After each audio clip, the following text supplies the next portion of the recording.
Okay, so dear Dhamma practitioners, this is our ongoing meditation session, and be comfortable yourself and relax your body. So keep your back straight, neck head straight in one line and your right palm on your left. Gently close your eyes and bring attention to this bell sound. So while you're focusing to the sound, mentally relax your body, relax your mind and relax your breathing with your thoughts. So do nothing extra. Just follow the sound, please.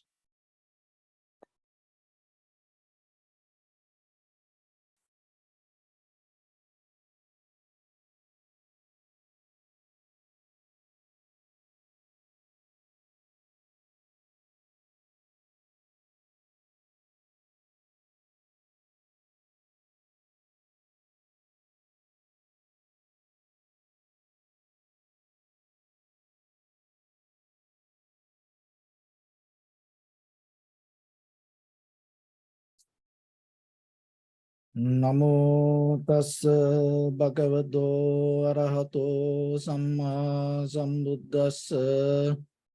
Namo tassa bhagavato arahato samma sambuddhassa. Namo tassa bhagavato arahato samma sambuddhassa. Homage to the Blessed One, the Exalted One, the fully enlightened One. So, dear Dhamma practitioners, before we start our practice session, as usual, we'll take few minutes to understand how this practice will help you to develop your conventional life, and at the same time, out of that conventional development, how you can gain your spiritual success. So this is a process that you have to gain by practicing.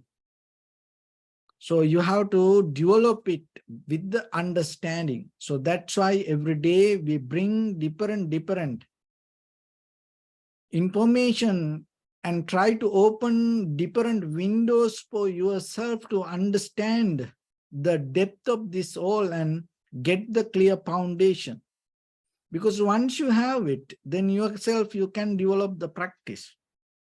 So otherwise, just practicing, especially just practicing meditation, closing your eyes or doing something, dreaming or chanting something, visualizing something, itself may not going to take you to the deeper wisdom.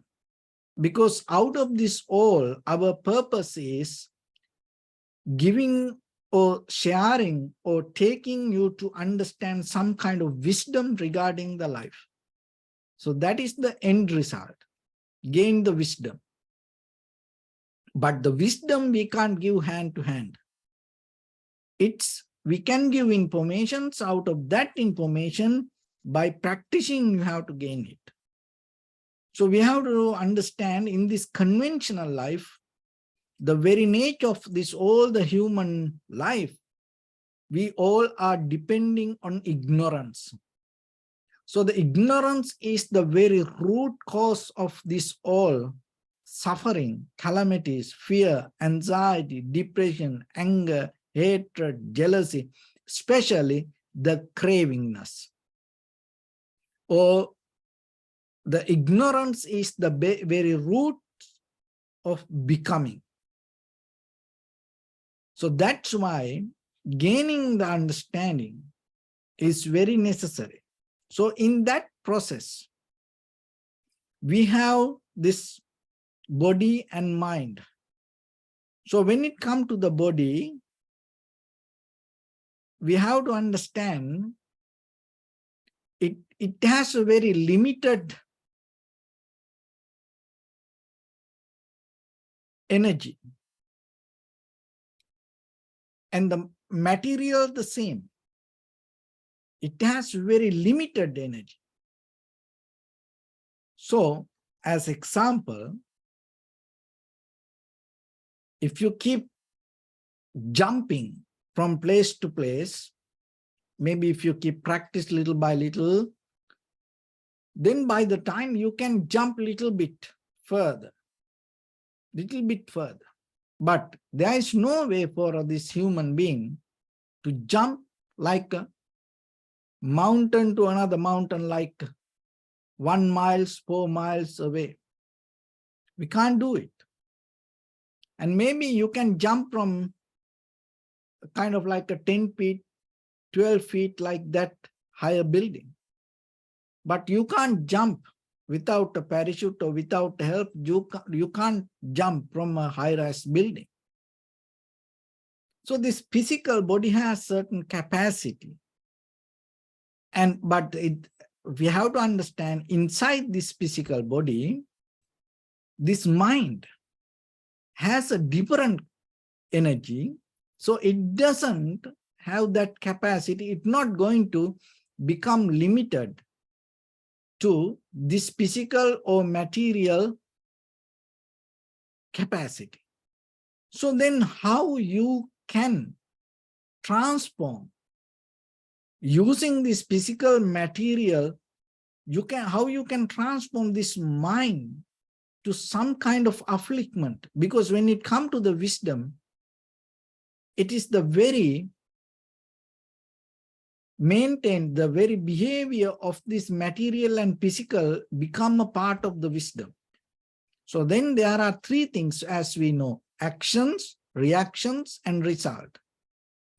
So when it comes to this pattern, if you look very carefully, so every action brings some kind of reactions or the result. So whatever your thoughts happening there, it's some kind of already a reaction, or maybe it is some kind of a result. So in the physical world, action, reaction, result, but in the mental world, this action, reaction, result, all you can find in the same thought. So once you recognize that, you are capable to transform your thought to different level. This transformation, another way we call realization. So we have to go step by step. So one is understanding.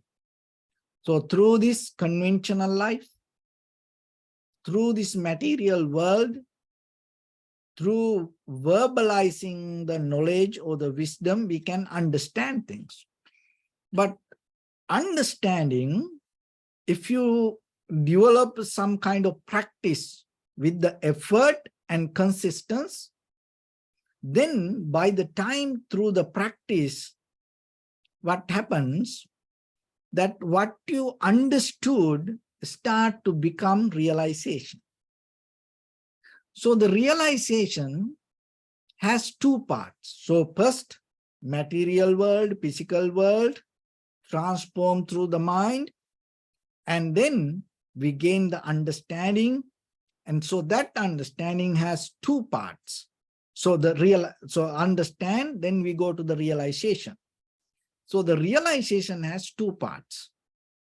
So one is recognize the true nature of this all, especially physical, mental behavior. So when it comes to that understanding is beyond you, because you are realize the nature, the very natural process of this all. It is not you. You withdraw the self-centered mind, and then you recognize the cause and effect. And that is one realization. So the other one is the part of realization, the second part, make it real. So the first part of realization, recognize the true nature, and then the second part of it, make it real. So how you make it real? So then what you understood, you transform it to your own actions. So that is a process that all happen through the mind. So this process, understanding basically in the conventional level, we all can do that. So that's why we go to schools and learn, read books, listen to things. But go beyond that, we need some kind of more effort. So this is another way we call kind of like a deep practice. So when it comes to deep practice, it takes you directly to realize the truth. So in meditation, tranquility meditation, so we tranquilize the mind, calm down the mind. We develop the undisturbed mind. But it is not enough. Then by the time we go a little bit further, more deeper, and recognize how things come to be as they are. So that means we see the true nature. And then it brings through you, make it real. So this process, this deep practice is begin with the realization, not by understanding, but understanding is the foundation, but deep practices start with the realization. So when it comes to this deep practice, in day-to-day life, what you can do, so rather than having this ordinary level of mindset, sometimes you have to push your limit a little bit deeper inside. So especially that when it comes to that very behavior of our inside and seeing the thought process, recognizing it there, then and kind of like cut it short within inside you. So whatever thoughts come to you, rather than allowing it to go more and more and more and more, you cut it short. So your thought process, make it very limited. So that is a kind of like, because when it comes to our own mind, just imagine sometimes we keep thinking, and day and night for 1 week, 2 weeks, many months, sometimes we keep thinking. So then when something arises in your mind, can you cut it short? So that is one thing. And other one is, once you start to cut it short, what happens? You start to withdraw from this senses attachment with your eye, ear, nose, tongue, body, mind. So whatever this as object we hold, you start to withdraw from it. Like how the turtle take the legs, 4 legs and the head to inside the cell. So you are capable to withdraw from the grasping, holding, clinging nature towards around you. So that itself make you kind of like a undisturbed, solid, mindful person. So that is another, the result that you gain through this deep practice. And then it's not the kind of like a place you settle down without having any action. No, the detachment you develop.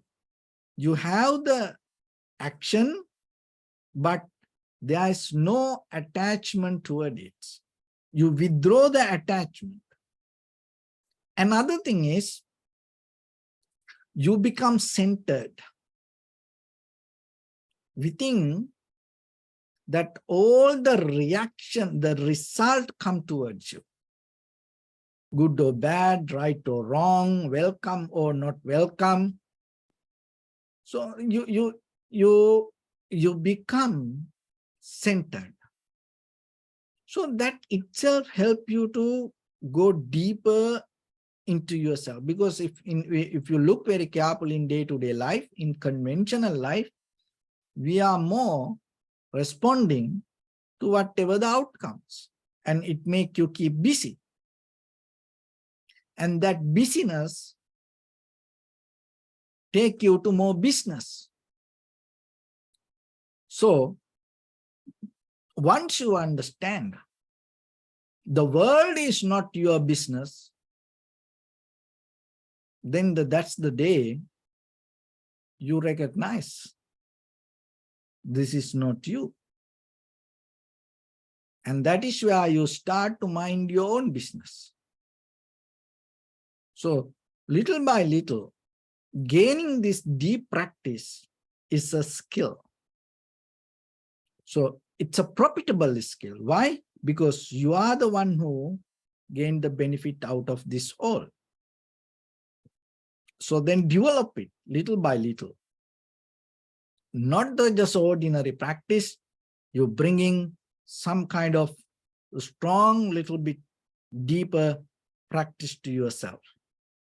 And at the same time, once you have this undisturbed mind, and at the same time, you have the very short period of thought process, and that you are developing this evenness of the mind, that whatever happens there, you are centered with it,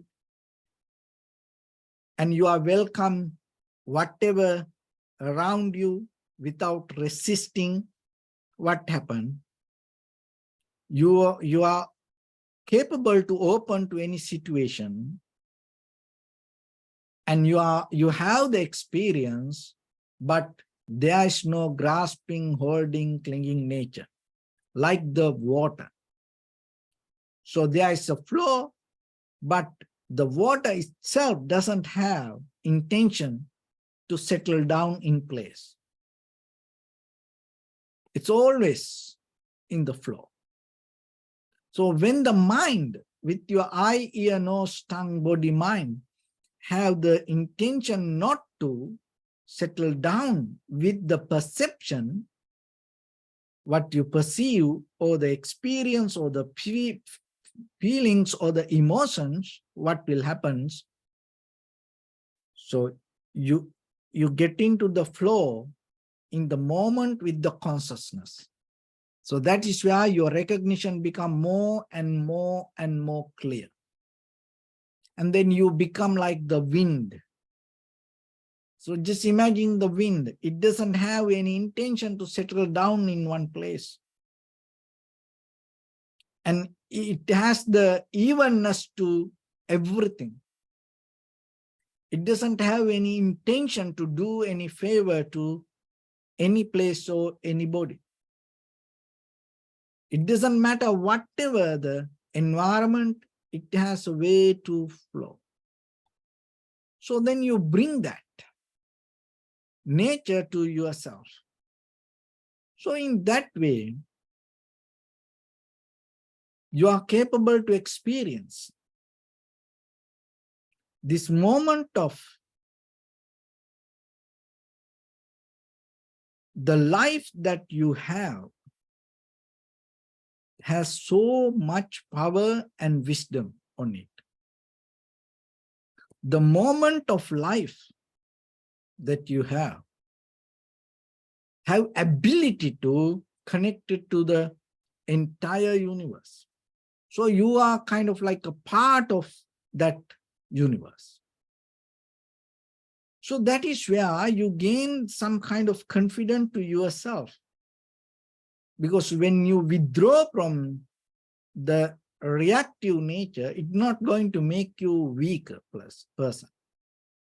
But most of the time in day-to-day life, ordinary life, we think like that way. When we want to say something, we'd like to hold it, but somehow it's kind of like there is a deeper current keep pushing us, say it. And when we don't want to do something, we know we don't want to do it, but there is a deeper current keep coming and push us. Do it, do it. So like that, we always have this nature inside. But now you have to remember, when you go into deeper practice, you see this. And then once you see that, you change that behavior inside you, is giving you deeper wisdom to recognize this all, that what you experience is your mind.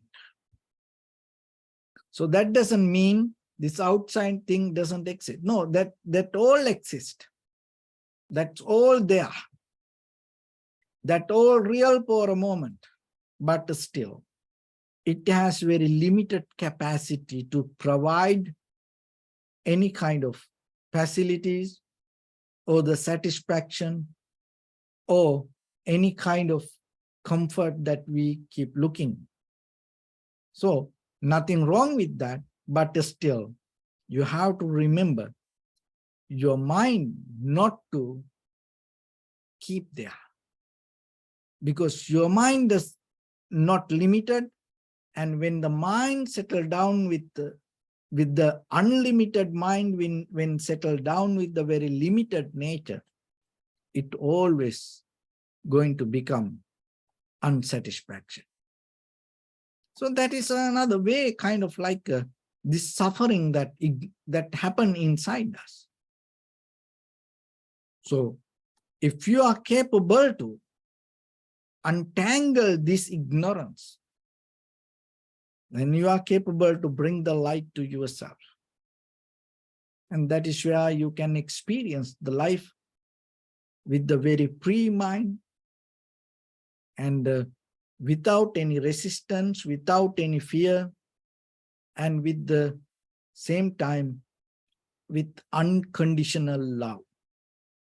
Because when the mind arises with the wisdom, when the mind have the evenness to all, when the mind doesn't have desire to hold it to anything, and at the same time, when the mind have the ability to be centered, when the mind have the flow like the water, when the mind have the flow like the wind, it has only one quality to give.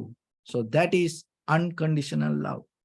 So the wisdom that happen inside by practicing with your realization or the recognition, and as a result of that, the outcome going to be always love and the compassion. So with that, let's get into practice a little bit now. So your right palm on your left and neck head straight in one line, and be comfortable with your posture. So bring attention to your body and scan head to toes yourself and say Sopat Veva, or may I be well and happy 3 times.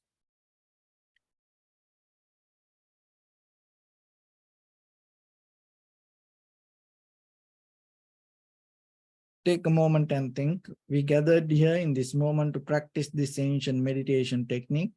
All the Buddhas, all the enlightened masters followed this path and achieved wisdom. So we also gathered here to accumulate that knowledge. In this moment with this sitting, may my body become more comfortable. May my breath be more smooth. May no difficulties come to me. May all the success come to me. Also think for a moment, this is the last moment we're spending in this very lifetime, and detach your mind from all your past memories and as well as any kind of future thoughts. Just try to remain in the present moment, observing the sensation of your inhalation and exhalation. So in the beginning, deeply and gently, breathe in, breathe out 3 times and find the sensation, please.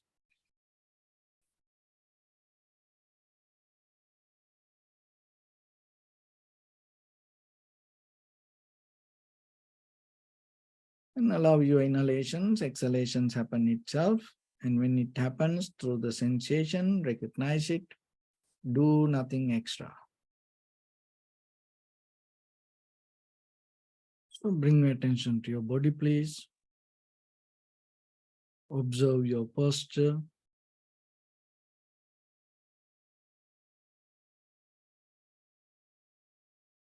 We cultivate loving kindness and compassion in our heart and radiate it as a light through entire your compound, village, city, state, country, world, around this universe. Also, as far as you can, through galaxies, other planets, stars. Reminding yourself like this. With clear intention, mentally repeat after me. May all living beings in this universe be well and happy. May everyone be happy and safe. And may their hearts be filled with joy. May all living beings live in security and in peace. Beings who are frail or strong, tall or short, big or small, visible or not visible, near or far away, already born or yet to be born. May all of them dwell in perfect tranquility.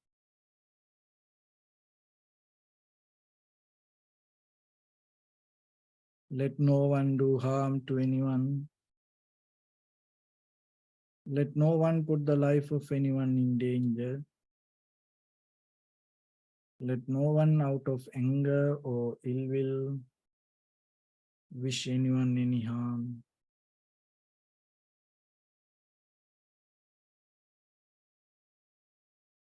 Expand the loving kindness and compassion beginning from your heart forward. Visualize yourself and send it as a light.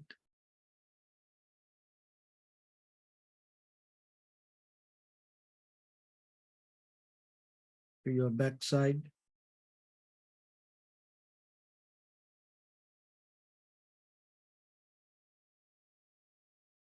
to your left side,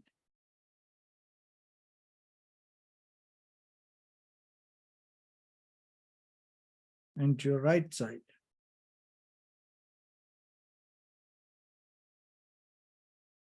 Downward,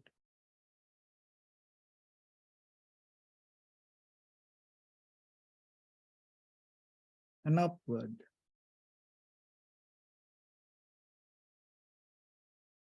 To all 6 directions at once, like the moon, the sun, spread the light, spread the energy, without any condition, without any limitation, without any resistance, or without any judgment. Let your heart to shine with the loving kindness and compassion from the bottom of it, with the maximum effort to the highest, wishing yourself, may all living beings in this universe be well and happy.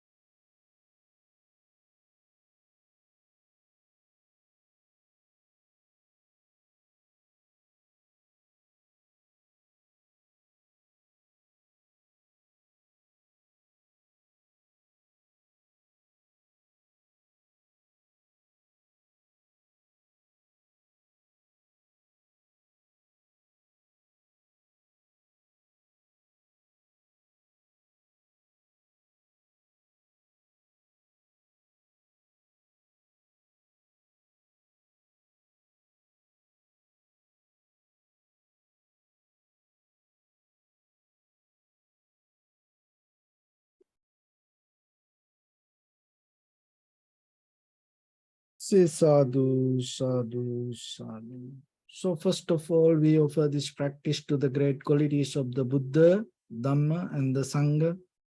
Also, by the power of this meritorious deed, may all of us attain to the supreme bliss of Nibbana. May all your guardian angels and deities will receive these merits and increase their longevity and protect all of you from any kind of planetary influences or any ill effects. Ittavata cha ammehi sampadam punya sampadam sabbe devanumodantu sabba sampatti siddhya sabbe bhutanumodantu sabba sampatti siddhya sabbe sattanumodantu sabba sampatti siddhya Imaya dhamma anudhamma patipattiya buddham pujemi dhammam pujemi sangham pujemi Attaya imaya patipattiya jati jara vyadi maranam ha paribunjissami Idamme punya kammang asavakkaya vahang hotu sabba dukkha pamuncatu. Bless you.